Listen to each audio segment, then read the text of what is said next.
నమస్తే, welcome to V10 news. ముందుగా headlines.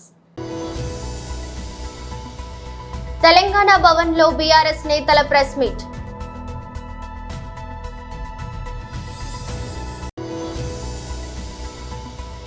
Necklace road లో రన్ ఫర్ క్వాలిటీ రన్నింగ్ పోటీలను ప్రారంభించిన ఎంపీ ఈటెల రాజేందర్. నేడు ప్రతి దేశానికి ఒకే ఒక లక్ష్యం ఉంది, అభివృద్ధి చెందిన భారతదేశం, పీఎం నరేంద్ర మోదీ. బంగ్లాదేశ్ పై గెలుపుతో చరిత్ర సృష్టించిన టీమిండియా.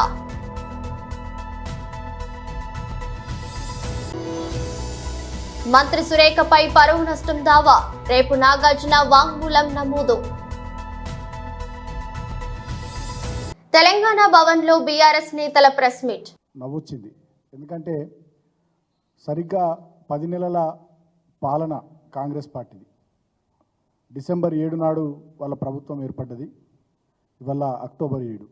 సరిగ్గా 10 నెలల కాంగ్రెస్ పార్టీ పాలనలో ఒక్కటంటే ఒక్క ఉద్యోగానికి నోటిఫికేషన్ ఇవ్వకుండా, పోటీ పరీక్షలు పెట్టకుండా, గతంలో మేము ఇచ్చినటువంటి ఉద్యోగాలకు సంబంధించి నియామక పత్రాలు ఇప్పుడు ఈవెంట్ మేనేజ్మెంట్ లాగా అప్పుడోసారి ఎల్బీ స్టేడియంలో అక్కడ ఇక్కడ ఈవెంట్ మేనేజ్మెంట్ ప్రోగ్రాంల లాగా పెడుతూ నియామక పత్రాలు అందజేస్తూ ఆ వేదికల మీద పచ్చి అబద్ధాలు రేవంత్ రెడ్డి మాట్లాడుతున్నాడు. ఏమంటున్నాడు నిన్న ఆయన స్టేట్మెంట్ ఏంది? ఈ 10 నెలల్లో 31,000 పైచీలకు ఉద్యోగాలు మేము ఇచ్చినామని చెప్పి ఆయన మాట్లాడతాడు. ఇక దాన్ని మించినటువంటి మోసము, అబద్ధము ఇంకోటి లేదు. అబద్ధాలకు బ్రాండ్ అంబాసిడర్గా ఇవాళ రేవంత్ రెడ్డి మారిపోయిండు. కనీసం ప్రభుత్వాధినేత, ముఖ్యమంత్రి, ఒక రాష్ట్రానికి అత్యున్నత స్థాయి హోదాలో కొనసాగుతుండు.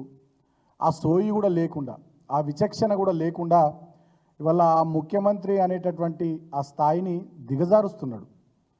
ప్రజలు, అదేవిధంగా విజ్ఞులు, మేధావులు, వివిధ రంగాల నిపుణులు నవ్వుకుంటున్నారు ఆయన మాటల్ని, ఆయన చేస్తున్నటువంటి అబద్ధపు ప్రకటనలు చూసి నవ్వుకుంటున్నారు.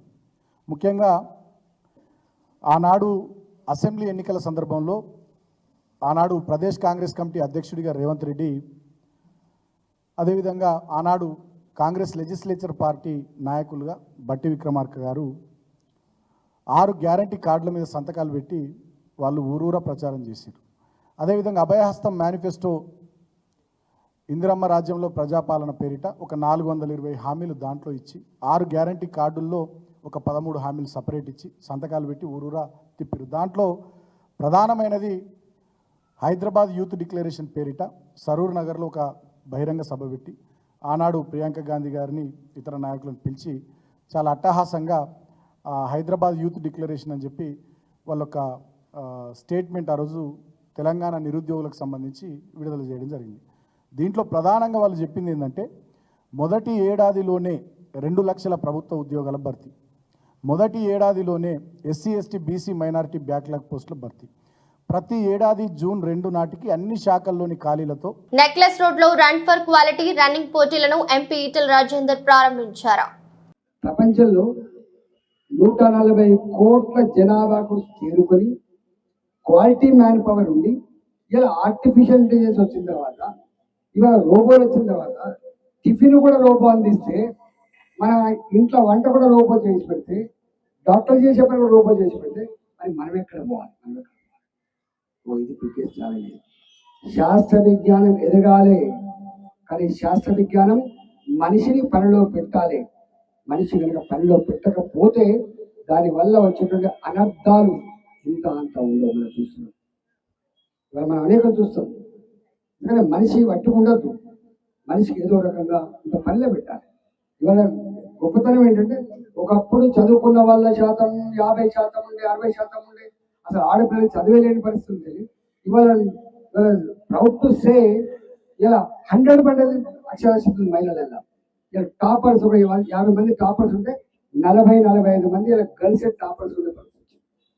ఇవాళ ఇట్లాంటి పరిస్థితులలో ఆ చదువుకున్న, ఆ క్వాలిటీ ఉన్న, చేయాలనే తపనటువంటి ఆ యువత కనుక ఎంప్లాయ్మెంట్ లేకపోతే, ఏదో రకమైన వ్యాపకం లేకపోతే, ఏదో రకమైనటువంటి డెవలప్మెంట్లో ఇన్వాల్వ్ కాకపోతే దాని అనర్థాలు ఎట్లుంటాయో మనం అందరం తెలుసుకోవాలి. కాబట్టి అలా దేశానికి బిగ్గెస్ట్ ఛాలెంజ్. ఇవాళ మ్యాన్ పవర్ని ఈ భారతదేశ అభివృద్ధిలో ఎట్లా భాగం చేయాలనేది పెద్ద ఎజెండా అయింది. అందువల్లనే ఇలా 4 లక్షల కోట్ల రూపాయలు పెట్టి 4 లక్షల కోట్ల రూపాయలు కేటాయించి స్కిల్ డెవలప్మెంట్ ఎట్లా చేయాలి, ఇన్వాల్వ్మెంట్ ఎట్లా చేయాలి, ఒక ఉద్యోగం ఇచ్చే కంపెనీకి ఎట్లా సపోర్ట్ చేయాలి, ఆ ఉద్యోగం కూడా ఎట్లా మనమే అవసరమైతే 2 నెలలు 3 నెలలు జీతం ఇవ్వాలి, ఇట్లా నేను కూడా వచ్చినాయి. కాబట్టి మనందరం ఒకటే కోరుతున్నా, మనం ఎంప్లాయ్మెంట్ కోసం తపన పడాలి. అట్ ద సేమ్ టైం 10 మందికి ఎట్లా ఎంప్లాయ్మెంట్ కల్పించగలమో దానికోసం కూడా ఎదగాలని చెప్పి నేను కోరుకుంటూ ఇలా భారతదేశం యొక్క కీర్తి పతాకని ముందు తీసుకోవడంలో భారత యువత నడుం బిగించాలని చెప్పి, భారత విద్యార్థి శక్తి ఇవాళ ఆ దిశగా ఆలోచించాలని చెప్పి కోరుకుంటూ సెలవు, శుభాకాంక్షలు. వారికి ఆర్టికల్ రాసిన మాట చెప్పింది. వారన్న మాట ఏంటంటే, ప్రపంచానికి కరువు వస్తే, ఆకలి అయితే అన్నం పెట్టగలిగే స్థాయికి భారత్ ఎదిగింది. కానీ భారత్ కనుక ఏదైనా అవసరం వస్తే సాయం చేయగలిగే స్టేజ్లో, అన్నం పెట్టగలిగే స్టేజ్లో ఏ దేశం లేదని చెప్పి ఇవాళ ఆర్టికల్ రాసింది. మన కరోనా వచ్చినప్పుడు నేను అప్పుడు ఇక్కడ మంత్రిగా ఉన్నా, మీకు తెలుసు, చాలా మంది చాలా రకాల ఊహాగానాలు చేశారు. చైనాలో ఈ రోగం వచ్చింది కాబట్టి 1 మంత్లోనే 1000 పడకల హాస్పిటల్ నిర్మాణం చేయగలిగిన వాళ్ళు. దాని మీద యుద్ధం ప్రకటించారు చైనా కాబట్టి. ఈ రోజు ప్రతి భారతీయునికి ఒకే లక్ష్యం ఉంది, అభివృద్ధి చెందిన భారతదేశం. అందుకే మన ప్రభుత్వం యొక్క ప్రతి నిర్ణయం, ప్రతి తీర్మానం, ప్రతి కళ అభివృద్ధి చెందిన భారతదేశంకి అంకితం చేయబడింది. देशवासी का एक ही लक्ष्य है, विकसित भारत। इसलिए हमारी सरकार का हर निर्णय, हर संकल्प, हर सपना विकसित भारत के लिए समर्पित है। इस लक्ष्य की प्राप्ति के लिए हमें मुंबई, ठाणे जैसे शहरों को फ्यूचर रेडी बनाना है। लेकिन इसके लिए हमें डबल मेहनत करनी पड़ रही है, क्योंकि हमें विकास भी करना है और कांग्रेस सरकारों के गड्ढों को भी भरना है। आप याद करिए, कांग्रेस और उसके सहयोगी मुंबई, ठाणे जैसे शहरों को किस तरफ लेकर जा रहे थे। शहर की आबादी बढ़ रही थी, ट्रैफिक बढ़ रहा था, लेकिन समाधान कोई नहीं था। मुंबई शहर देश की आर्थिक राजधानी, उसके थमने, ठप होने की आशंकाएं जताई जाने लगी थी। हमारी सरकार ने इस स्थिति को बदलने का प्रयास किया है। आज मुंबई महानगर में लगभग 300 किलोमीटर का मेट्रो नेटवर्क तैयार हो रहा है। आज मरीन ड्राइव से बांद्रा तक का सफर कोस्टल रोड से 12 मिनट में पूरा हो रहा है। अटल सेतु ने दक्षिण मुंबई और नवी मुंबई के बीच उस दूरी को भी कम कर दिया है। ऑरेंज गेट से मरीन ड्राइव भूमिगत टनल प्रोजेक्ट में तेजी आई है। ऐसे कितने ही प्रोजेक्ट हैं जो मैं गिनता जाऊं तो लंबा समय निकल जाएगा। वर्सोवा से Bandra sea bridge project, Eastern freeway, Thane Borivali tunnel, Thane circular metro rail project, ऐसे प्रोजेक्ट से इन शहरों की तस्वीर बदल रही है। इसका बहुत बड़ा फायदा मुंबई के लोगों को होगा। इनसे मुंबई और आसपास के शहरों में मुश्किलें कम होगी, यहां रोजगार के नए मौके बनेंगे, यहां उद्योग धंधे बढ़ेंगे। గ్వాలియర్లోని new Madhavrao Scindia cricket stadium వేదికగా ఆదివారం రాత్రి జరిగిన తొలి టీ20 మ్యాచ్లో బంగ్లాదేశ్ పై భారత్ ఘన విజయం సాధించింది. బంగ్లా నిర్దేశించిన 128 పరుగుల లక్ష్యాన్ని భారత బ్యాటర్లు సునాయాసంగా ఛేదించారు. చేతిలో 7 వికెట్లు మిగిలి ఉండగానే విజయం సాధించి 3 మ్యాచ్ల సిరీస్ లో 1-0తో భారత్ ముందంజలో నిలిచింది. కాగా 128 పరుగుల లక్ష్య ఛేదనలో భారత బ్యాటర్లు దూకుడుగా ఆడారు. ఓపెనర్లు సంజు శాంసన్, అభిషేక్ శర్మ మొదలుకొని హార్దిక్ పాండ్యా వరకు అందరూ తక్కువ బంతుల్లో ఎక్కువ పరుగులు రాబట్టారు. ఈ క్రమంలో 128 పరుగుల లక్ష్యాన్ని భారత్ కేవలం 11.5 ఓవర్లలోనే చేతిలో 7 వికెట్లు మిగిలి ఉండగానే ఛేదించింది. దీంతో టీమిండియా ఒక చారిత్రాత్మక రికార్డును నెలకొల్పింది. ఏకంగా మరో 49 బంతులు మిగిలి ఉండగానే భారత్ విజయం సాధించింది. దీంతో టీ20లో 100 పరుగులకు పైగా లక్ష్యాన్ని అత్యధిక బంతులు మిగిలి ఉండగానే గెలుపొందిన మ్యాచ్ గా ఈ విజయం నిలిచింది. 2016లో జింబాబ్వేపై 100 పరుగుల లక్ష్యాన్ని భారత్ 41 బంతులు మిగిలి ఉండగా ఛేదించింది. తాజాగా బంగ్లాదేశ్ పై దానిని అధిగమించింది. పొంగనూరులో చనిపోయిన చిన్నారి కుటుంబానికి సీఎం భరోసా ఇచ్చారు. చిన్నారి తండ్రిని ఫోన్లో పరామర్శించారు. అజ్మతుల్లా నుంచి వివరాలు అడిగి తెలుసుకున్నారు. దోషులను కఠినంగా శిక్షించేలా చర్యలు తీసుకుంటామని సీఎం హామీ ఇచ్చారు. సార్ నమస్తే సార్. నమస్కారం అండి. నేను పాప ఫాదర్ని సార్. బాధాకరం. అవును సార్, ఇది చాలా బాధాకరమైన విషయం సార్. చిన్నపిల్ల ఇంటి ముందర ఆడుకుంటా ఉంటే ఈ మాదిరి జరిగింది సార్. మీ మీద మీకు తెలిసినంత వరకు ఇన్ఫర్మేషన్ ఏంటి నాకు ఒకసారి ఎక్స్ప్లెయిన్ చేయండి. మీకు తెలిసినంత వరకు సార్, ఇంటి ముందర ఆడుకుంటా ఉంటే 7:30 గంటలకు సాయంత్రం పూట ఆదివారం రోజు కనిపించకుండా అయిపోయింది సార్ మా పాప. తర్వాత పోలీసు టీములు వచ్చినారు. సిఐ శ్రీనివాసు సార్ వచ్చి ఎస్పీ సారు అంతా స్పందించి రిపోర్ట్ తీసుకున్నారు. డే అండ్ నైట్ 3 days ఇక్కడే ఉండి పాప కోసము అంతా ప్రయత్నం చేసినారు సార్. కాకపోతే పాప 3వ రోజు 2వ తేదీ నాడు సమ్మర్ ట్యాంక్ స్టోరేజ్ లో శవమై దొరికింది సార్ మాకు. తర్వాత పోలీస్ శాఖ వారు పోస్ట్ మార్టం పోయి ఎస్పీ సారు ఆ రోజు నాకు హామీ ఇచ్చినారు సార్. నిందితుల్ని ఖచ్చితంగా పట్టుకుంటామని చెప్పినారు సార్.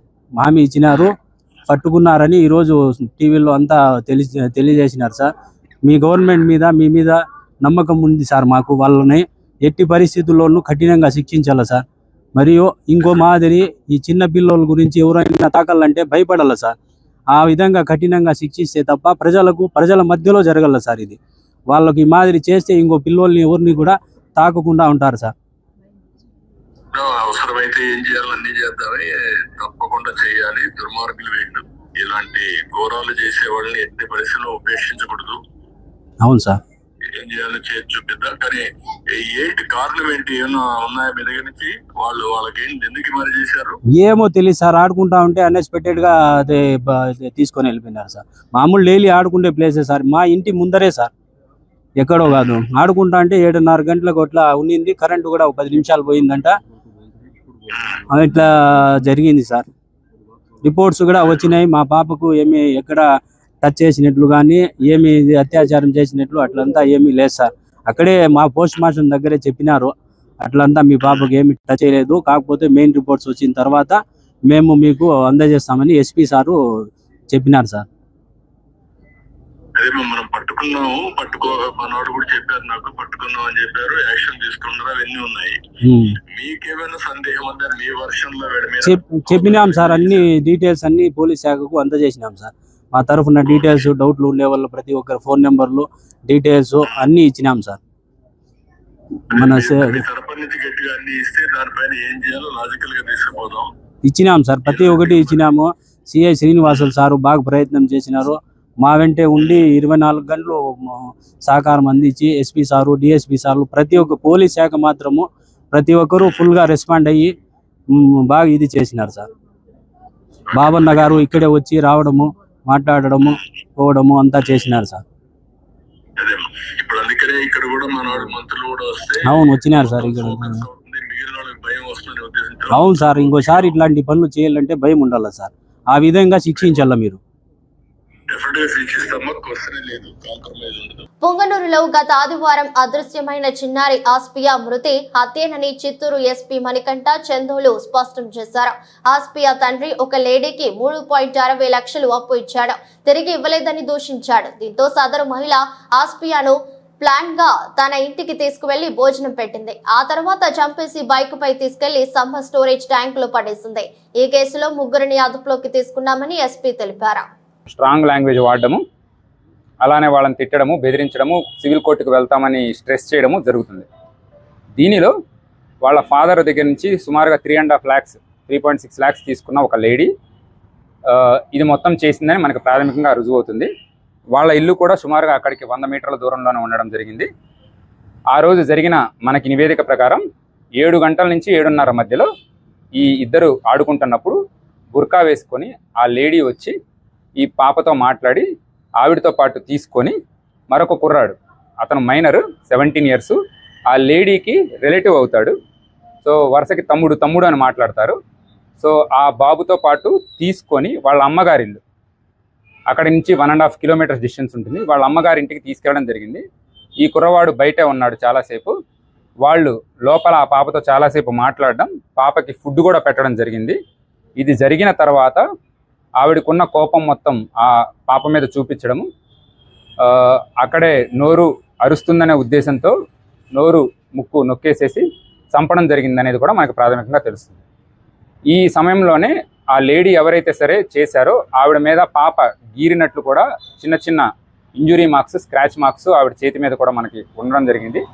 అలానే ఎవరైతే ఈ మైనర్ బాలుడు తనతో పాటు ఉన్నాడో తను బయట వెయిట్ చేయడం జరుగుతుంది. ఈ పాప చనిపోయిన తర్వాత ఆ పాపని భుజాల మీద వేసుకొని కిందకు వచ్చేసి ఇమీడియట్గా మనం సమ్మర్ వాటర్ స్టోరేజ్ ట్యాంక్కి వెళ్ళిపోదాము, అక్కడ పడేసి వస్తే మనకి ఎటువంటి ప్రాబ్లం రాదు, పాప మనం చేశామనే రుజువులు కూడా ఉండవు అని చెప్పేసేసి ఆ బాలుడికి ఎవరైతే మైనర్ ఉన్నాడో తనకి చెప్పేసేసి అక్కడి నుంచి బైక్లో పాపని మధ్యలో పెట్టేసుకొని సమ్మర్ వాటర్ స్టోరేజ్ ట్యాంక్ పైకి బైక్తో వెళ్ళి అక్కడి నుంచి కొన్ని స్టెప్స్ దిగి రాళ్ళంతా ఉంటే అక్కడ దిగేసి ఒకళ్ళు చేతులు ఒకళ్ళు కాళ్ళు పట్టుకొని పాపని విసిరేయడం జరిగింది. సో దీనికి సంబంధించి మనకి ఎవరైతే ఉన్నారో ఆ లేడీ, వాళ్ళ మదరు అండ్ ఈ బాబు, వీళ్ళ ముగ్గురు మన కస్టడీలో ఉన్నారు. ఇంకా దీని మీద దర్యాప్తు కొనసాగుతూనే ఉంది. ఇందులో ఎవరైతే ఈ మైనర్ ఉన్నాడో తను కంప్లీట్గా కన్ఫెస్ చేయడం జరిగింది. అండ్ దీంతో పాటు దానికి సంబంధించిన వీడియో ఆధారాలు కూడా మేము సేకరించాము. ఇదంతా కూడా కోర్టు ముందు ప్రొడ్యూస్ చేసేసి వీళ్ళకి రిమాండ్ చేసి అలానే దీనిలో శిక్ష కంప్లీట్గా వచ్చేలాగా మేము అన్ని రకాల చర్యలు తీసుకుంటామని ఇందు మూలంగా చెప్పడం జరుగుతుంది. Thank you. తన కుటుంబ వ్యవహారంలో మంత్రి కొండా సురేఖ చేసిన వ్యాఖ్యలపై హీరో అక్కినేని నాగార్జున దాఖలు చేసిన పరువు నష్టం పిటిషన్ను నాంపల్లి కోర్టు ఇవాళ విచారించింది. నాగ్ తరపున ఆయన న్యాయవాది వాదనలు వినిపించారు. అనంతరం పిటిషనర్ నాగార్జున వాంగ్మూలాన్ని మంగళవారం రికార్డు చేస్తామని న్యాయస్థానం తెలిపింది. దీంతో రేపు ఆయన కోర్టులో హాజరు కానున్నారు. నాగ్ తో పాటు సాక్షుల వాంగ్మూలాలను కూడా నమోదు చేయాలని ఆయన తరపు న్యాయవాది కోర్టును కోరారు. తదుపరి విచారణను న్యాయస్థానం రేపటికి వాయిదా వేసింది. ఇదిలా ఉంటే సమంత నాగ చైతన్య విడాకులపై మంత్రి కొండా సురేఖ చేసిన వ్యాఖ్యలు ప్రకంపనలు సృష్టించిన విషయం తెలిసిందే. మంత్రి వ్యాఖ్యలు తమ కుటుంబ పరువుకు భంగం కలిగించాయని, ఆమెపై క్రిమినల్ చర్యలు తీసుకోవాలని నాగార్జున నాంపల్లి కోర్టును ఆశ్రయించారు. ఈ నేపథ్యంలోనే గత గురువారం మంత్రి సురేఖపై పరువు నష్టం దావా వేశారు. 70వ వన్యప్రాణుల వారోత్సవాల్లో గౌరవనీయులు ఉప ముఖ్యమంత్రి అటవీ శాఖ మంత్రి శ్రీ పవన్ కళ్యాణ్ ప్రసంగించారు. మన తల్లిదండ్రులు తపన పడితే ఎవరి కోసం తపన పడతారు? బిడ్డలు బాగుండాలి తపన పడతారు. ప్రభుత్వాన్ని ఎవరైనా సరే పెద్దలు వాళ్ళ ప్రభుత్వం ఒక స్థాయికి వచ్చాక అందరూ బాగుండాలని కోరుకుంటాం. అందరిలాగే నేను కూడా నా ఇంట్లో బిడ్డలే బాగుండాలని కాదు, అందరి బిడ్డలు బాగుండాలని కోరుకుంటాను. ఎలా బాగుండాలి దానికి? మీరు పర్యావరణం చాలా కీలకమైనది. నాకు చిన్నప్పుడు ఎలా అనిపించేది అంటే స్కూల్లో చెట్లు ఉండేవి కావు సరిగ్గా. ఉన్న చెట్లని పిల్లలంతా కొమ్మలుగా కానుగ చెట్లు ఉండే, కానుగ చెట్లు ఏమి తొయ్యకపోతే ఏం చేస్తాను, ఇరుస్తూ ఉండేవాళ్ళు కొమ్మలను. ఎందుకు ఇరుస్తున్నా నాకు అర్థమయ్యేది కాదు. నీడనిచ్చే చెట్టుని కాపాడుకోలేకపోతే సమస్య మనకే. పర్యావరణ పరిరక్షణ ఇవన్నీ ఏంటంటే నీడనిచ్చే చెట్టుని ఫస్ట్ కాపాడుకుంటే దాన్ని ఆధారపడి పురుగులు చిన్న చిన్న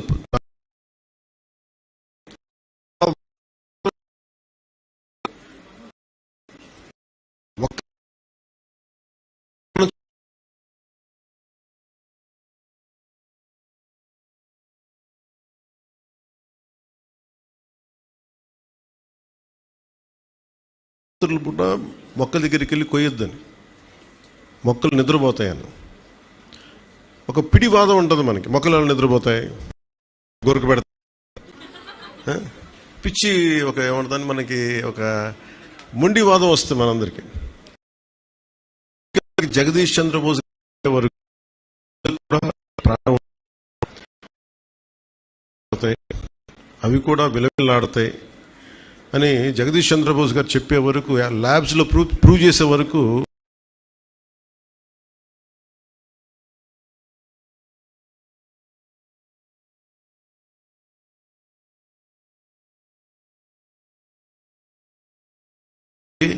దానికి సైంటిఫిక్గా వాళ్ళు చెప్పలేకపోవచ్చు, కానీ సైంటిఫిక్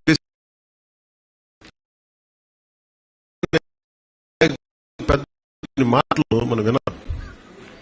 చిన్నప్పుడు నాకు కూడా చాలా వితండవాదం ఉండేది. మొక్కల్ని ఇలా ముట్టుకోకు రాత్రులు పూట అంటే ఎందుకు ముట్టుకోకూడదు? ఈ వితండవాదంతో చాలా జీవితాన్ని నాశనం చేసుకుంటాము. మళ్ళీ మనం పెరిగి పెద్ద ఈ జ్ఞానం తెచ్చుకొని ఈ నేర్చుకునే చాలా టైం వేస్ట్ అయిపోద్ది.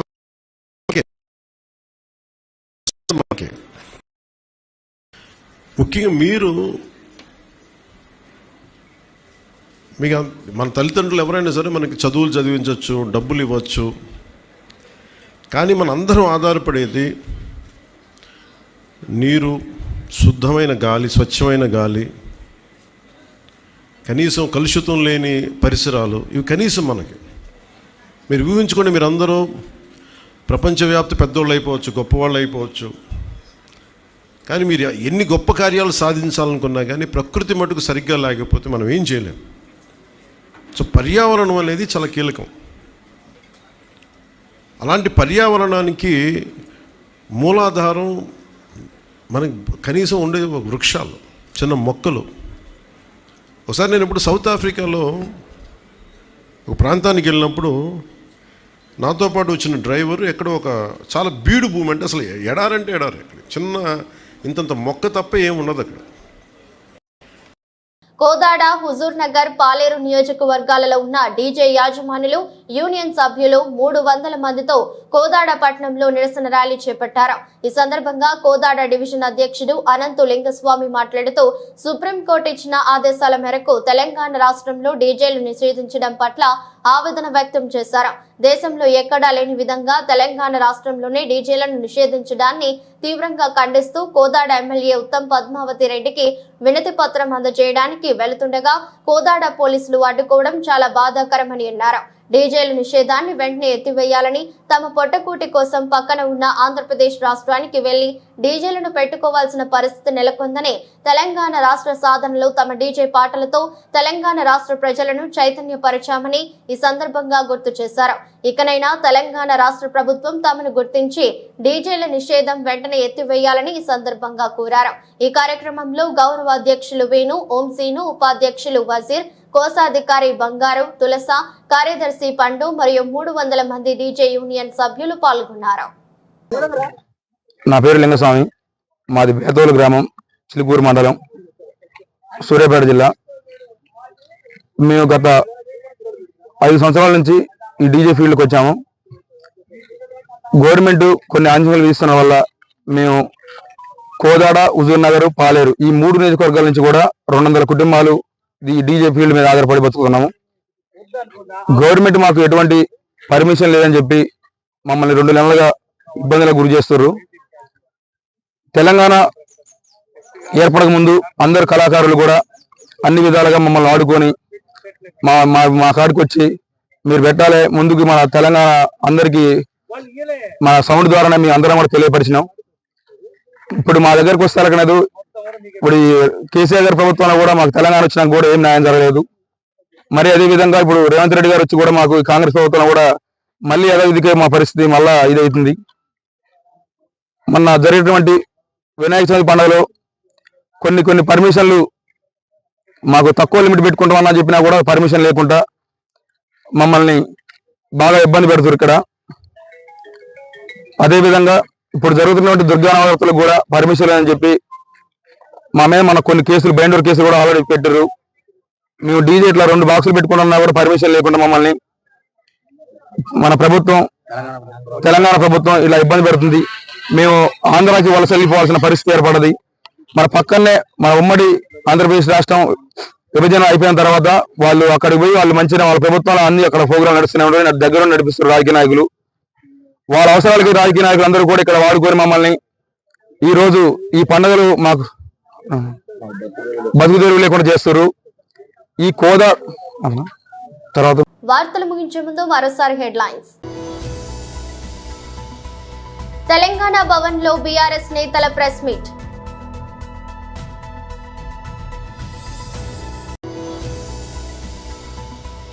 నెక్లెస్ రోడ్ లో రన్ ఫర్ క్వాలిటీ రన్నింగ్ పోటీలను ప్రారంభించిన ఎంపీ ఈటెల రాజేందర్.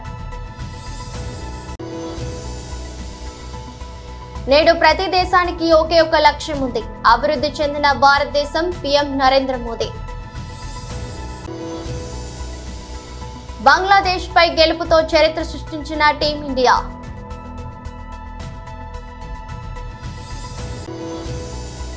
మంత్రి సురేఖపై పరువు నష్టం దావా, రేపు నాగార్జున వాంగ్మూలం నమోదు.